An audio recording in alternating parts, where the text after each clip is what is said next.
നമ്മുടെ രാജ്യം പ്രതിരോധ രംഗത്ത് കൈവരിച്ചുകൊണ്ടിരിക്കുന്ന വിസ്മയിപ്പിക്കുന്ന കുതിച്ചുചാട്ടങ്ങളെക്കുറിച്ച് നമ്മൾ പലപ്പോഴും കേൾക്കാറുണ്ട്. എന്നാൽ ഇന്ന് ഞാൻ നിങ്ങൾക്ക് പരിചയപ്പെടുത്തുന്നത് വെറുമൊരു ആയുധത്തെയല്ല, മറിച്ച് ശത്രു രാജ്യങ്ങളുടെ ഉറക്കം കെടുത്താൻ പോകുന്ന ആകാശത്തെ ഒരു അദൃശ്യ വേട്ടക്കാരനെ കുറിച്ചാണ്. അതിന്റെ പേരാണ് ഘാതക്.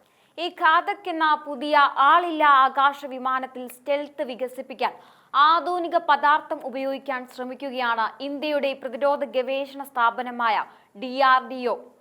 അമേരിക്കയ്ക്കും ഫ്രാൻസിനും മറ്റും സ്വന്തമായ ആധുനിക സ്റ്റെൽത്ത് ആയുധ നിർമ്മാണ ശക്തിയായി ഇത് മാറും. സാധാരണയായി നമ്മൾ കാണുന്ന ഡ്രോണുകളിൽ നിന്നോ യുദ്ധവിമാനങ്ങളിൽ നിന്നോ തികച്ചും വ്യത്യസ്തമായ ഒന്നാണിത്. റഡാറുകളുടെ കണ്ണു വെട്ടിച്ച ആരും അറിയാതെ ശത്രുപാളയത്തിൽ കടന്നുകയറി മാരകമായ ആക്രമണം നടത്താൻ ശേഷിയുള്ള ഇന്ത്യയുടെ സ്വന്തം സ്റ്റെൽത്ത് ഡ്രോൺ. എന്താണ് ഈ ഘാതക് എന്നും ഇതിന് പിന്നിലെ സാങ്കേതിക വിദ്യകൾ എന്തൊക്കെയാണെന്നും നമുക്ക് വിശദമായി തന്നെ നോക്കാം. ആദ്യം തന്നെ നമ്മൾ മനസ്സിലാക്കേണ്ടത് ഇതിലെ ഏറ്റവും പ്രധാനപ്പെട്ട കാര്യമായ സ്റ്റെൽത്ത് സാങ്കേതിക വിദ്യയെക്കുറിച്ചാണ്. ലളിതമായി പറഞ്ഞാൽ ഒരു വിമാനത്തെ റഡാറുകൾക്ക് കണ്ടുപിടിക്കാൻ കഴിയാത്ത അവസ്ഥയിലാക്കുന്ന വിദ്യയാണിത്. സാധാരണ വിമാനങ്ങൾ ആകാശത്ത് പറക്കുമ്പോൾ റഡാറുകളിൽ നിന്നുള്ള തരംഗങ്ങൾ അതിൽ തട്ടി പ്രതിഫലിക്കും. ഇത് നോക്കിയാണ് ശത്രുക്കൾ വിമാനം എവിടെയാണെന്ന് കണ്ടെത്തുന്നത്. എന്നാൽ ഘാതക് ഡ്രോണിന്റെ രൂപം ശ്രദ്ധിച്ചാൽ നിങ്ങൾക്കൊരു കാര്യം മനസ്സിലാകും. ഇതിന് പ്രത്യേകിച്ച് വാലോ ചിറകുകളോ വേർതിരിച്ചറിയാൻ കഴിയില്ല. ഒരു പറക്കുന്ന ചിറക് പോലെയാണ് ഇതിന്റെ ഡിസൈൻ. ഈ പ്രത്യേക ആകൃതി കാരണം റഡാർ തരംഗങ്ങൾ ഇതിൽ തട്ടുമ്പോൾ അവ ചിതറിപ്പോകുകയോ വഴുതി പോവുകയോ ചെയ്യുന്നു. അതുകൊണ്ട് തന്നെ ശത്രുവിന്റെ റഡാർ സ്ക്രീനിൽ ഈ വിമാനം ഒരു ചെറിയ പക്ഷിയെ പോലെയോ അല്ലെങ്കിൽ ഒന്നുമില്ലാത്തതുപോലെയോ മാത്രമേ കാണിക്കുകയുള്ളൂ. ലോകത്ത് അമേരിക്കയുടെ വ്യാഖ്യാതമായ B-2 ബോംബർ വിമാനങ്ങൾക്കൊക്കെയുള്ള അതേ സാങ്കേതിക വിദ്യയാണിത്. ഇനി ഈ ഡ്രോണിന്റെ നിർമ്മാണത്തിലേക്ക് വരാം. ഘാതകിന്റെ കരുത്ത് അതിന്റെ പുറന്തോടിലാണ് ഒളിഞ്ഞിരിക്കുന്നത്. സാധാരണ വിമാനങ്ങളിൽ ഉപയോഗിക്കുന്ന ലോഹങ്ങൾക്ക് പകരം കാർബൺ ഫൈബർ പ്രീപ്രങ് കോമ്പോസിറ്റുകൾ എന്ന അത്യാധുനിക പദാർത്ഥമാണ് DRDO ഇതിനായി ഉപയോഗിക്കുന്നത്. ഇത് ഒരിക്കിനേക്കാൾ 5 ഇരട്ടി കരുത്തുള്ളതാണ്. എന്നാൽ ഭാരം വളരെ കുറവാണ്. വിമാനത്തിന്റെ ഉപരിതലം അതീവ മിനുസമുള്ളതായിരിക്കണമെന്നത് സ്റ്റെൽത്ത് സാങ്കേതിക വിദ്യയിൽ നിർണായകമാണ്. എവിടെയെങ്കിലും ചെറിയൊരു ജോയിന്റോ ആണിപ്പറ്റോ ഉണ്ടെങ്കിൽ പോലും അത് റഡാർ തരംഗങ്ങളെ പ്രതിഫലിക്കും. എന്നാൽ ഈ കാർബൺ ഫൈബർ ഉപയോഗിക്കുന്നതിലൂടെ സന്ധികളോ വിടവുകളോ ഇല്ലാത്ത തികച്ചും മിനുസമാർന്ന ഒരു പുറന്തോട് നിർമ്മിക്കാൻ ഇതിന് സാധിക്കും. ഏകദേശം 13 ടണ്ണോളം ഭാരമുള്ള ഈ വിമാനത്തിന്റെ 90% ഇത്തരം ആധുനിക പദാർത്ഥങ്ങൾ കൊണ്ടാണ് നിർമ്മിച്ചിരിക്കുന്നത് എന്ന് നമ്മളെ അത്ഭുതപ്പെടുത്തുന്ന കാര്യമാണ്. എന്തിനാണ് ഇന്ത്യ ഇത്തരമൊരു ഡ്രോൺ വികസിപ്പിക്കുന്നത് എന്ന് നിങ്ങൾ ചിന്തിക്കുന്നുണ്ടാകും. ഇതൊരു UCAV ആണ്, അതായത് പൈലറ്റ് ഇല്ലാതെ തന്നെ യുദ്ധം ചെയ്യാൻ കഴിയുന്ന ഒരു വിമാനം. അതീവ സുരക്ഷയുള്ള ശത്രു മേഖലകളിൽ പൈലറ്റുള്ള വിമാനങ്ങൾ അയക്കുന്നത് വലിയ അപകടമാണ്. അവിടെയാണ് ഘാതകിന്റെ പ്രസക്തി. ശത്രുക്കളുടെ വ്യോമ പ്രതിരോധ സംവിധാനങ്ങൾ തകർക്കാനും അതീവ രഹസ്യമായി ലക്ഷ്യസ്ഥാനങ്ങളിൽ ബോംബ് വർഷിക്കാനും ഇതിന് സാധിക്കും. ഇതിനുള്ളിൽ സ്ഫോടക വസ്തുക്കൾ വഹിക്കാനുള്ള പ്രത്യേക അറകളുണ്ട്.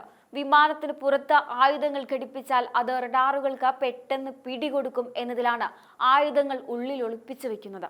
നിശബ്ദനായി വന്ന ലക്ഷ്യം പൂർത്തിയാക്കി മടങ്ങുന്ന ഒരു പോരാളിയായിരിക്കും ഇത്.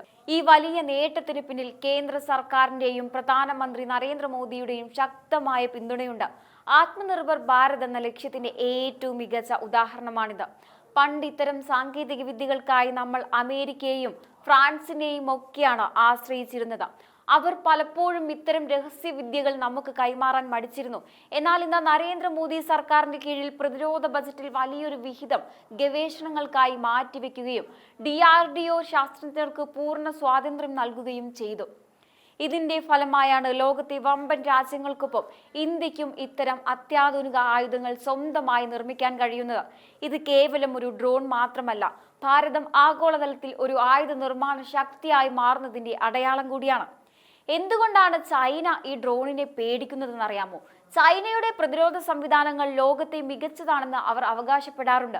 എന്നാൽ ഇതിന്റെ സ്റ്റെൽത്ത് സാങ്കേതിക വിദ്യയ്ക്ക് മുന്നിൽ അവരുടെ റഡാറുകളെല്ലാം വെറും നോക്കുകുത്തികളായി മാറും. ലഡാക്കിലെയും അരുണാചലിലെയും ദുർഘടമായ മലനിരകളിൽ ചൈനയുടെ ചാരക്കണ്ണുകൾ എപ്പോഴും ഇന്ത്യയെ നിരീക്ഷിക്കാറുണ്ട്. എന്നാൽ ഘാതക് എത്തുന്നതോടെ ഈ നിരീക്ഷണം ഒന്നും ഫലിക്കില്ല. എങ്ങനെയാണ് ഈ മാജിക് കാണിക്കുന്നത്? ഇതിന് പിന്നിൽ സ്റ്റെൽത്ത് ടെക്നോളജി എന്ന വിദ്യയുണ്ട്. ചൈനയുടെ ആകാശ അതിർത്തിക്കുള്ളിൽ കിടന്ന അവരുടെ സൈനിക കേന്ദ്രങ്ങൾ തകർത്ത അവർ അറിയുന്നതിന് മുമ്പ് തന്നെ തിരികെ വരാൻ ഇതിന് സാധിക്കും. ഒരു യുദ്ധത്തിന് മുമ്പ് ചൈന 10 വട്ടം ചിന്തിക്കേണ്ടി വരും. കാരണം പൈലറ്റ് ഇല്ലാത്ത ഈ വിമാനം വെറുമൊരു നിരീക്ഷകനല്ല, മറിച്ച് മാരകമായ ബോംബുകൾ വർഷിക്കാൻ ശേഷിയുള്ള ഒരു കൊലയാളി തന്നെയാണ്. പ്രധാനമന്ത്രി നരേന്ദ്രമോദിയുടെ നേതൃത്വത്തിൽ ഭാരതം കൈവരിച്ച ഈ പ്രതിരോധ മികവ് ചൈനയുടെ മേധാവിത്വത്തിന് കിട്ടുന്ന വലിയൊരു തിരിച്ചടി തന്നെയാണ്. ചൈനയെ വിറപ്പിക്കുന്നതിനോടൊപ്പം തന്നെ പാകിസ്ഥാനും ഇതൊരു വലിയ താക്കീതാണ്. ചൈനീസ് ആയുധങ്ങൾ കൊണ്ട് ഇന്ത്യയെ നേരിടാമെന്ന പാകിസ്ഥാന്റെ മോഹങ്ങൾ ഇനി നടക്കില്ല. പാകിസ്ഥാന്റെ ഏത് റഡാർ സംവിധാനത്തെയും വെട്ടിച്ച് അതിർത്തി കടക്കാൻ ഖദക്കിന് നിഷ്പ്രയാസം സാധിക്കും.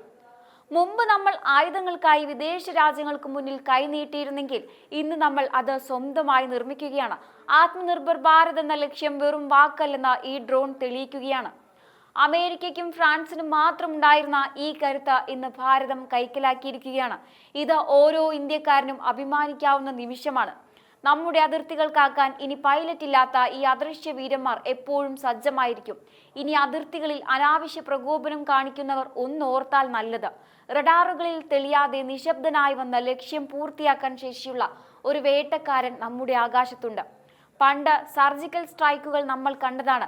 എന്നാൽ ഇനി വരുന്നത് അതിനേക്കാൾ മാരകമായ സാങ്കേതിക വിദ്യകളാണ്. ചൈന തങ്ങളുടെ ആയുധങ്ങൾ ലോകമെമ്പാടും വിറ്റഴിക്കാറുണ്ട്. എന്നാൽ അവയുടെ ഗുണനിലവാരം പലപ്പോഴും ചോദ്യം ചെയ്യപ്പെടാറുണ്ട്. പക്ഷേ ഭാരതം നിർമ്മിക്കുന്ന ഓരോ ആയുധവും, അത് തേജസ് ആയാലും മറ്റെന്തായാലും, ലോകത്തെ ഏറ്റവും കഠിനമായ പരീക്ഷണങ്ങൾ അതിജീവിച്ചവയാണ്. അതുകൊണ്ട് തന്നെ ലോകവിപണിയിൽ ഇന്ത്യൻ ആയുധങ്ങൾക്ക് ഡിമാൻഡ് ഏറുകയാണ്. ഇനി ഭാരതം ആയുധങ്ങൾ വാങ്ങുന്ന രാജ്യമല്ല, മറിച്ച് ലോകത്തിന് ആയുധങ്ങൾ നൽകുന്ന രാജ്യമായി മാറുകയാണ്. ഖദക് ഡ്രോൺ പോലെ നൂതനമായ സാങ്കേതിക വിദ്യകൾ സ്വന്തമാക്കുന്നതോടെ ആഗോള ആയുധ വിപണിയിൽ ഇന്ത്യയുടെ ഗ്രാഫ് കുത്തനെ ഉയരും. ഇത് വെറും ഒരു ഡ്രോൺ നിർമ്മാണമല്ല, മറിച്ച് പ്രതിരോധ രംഗത്ത് ഭാരതം കൈവരിച്ച വലിയൊരു വിപ്ലവം തന്നെയാണ്.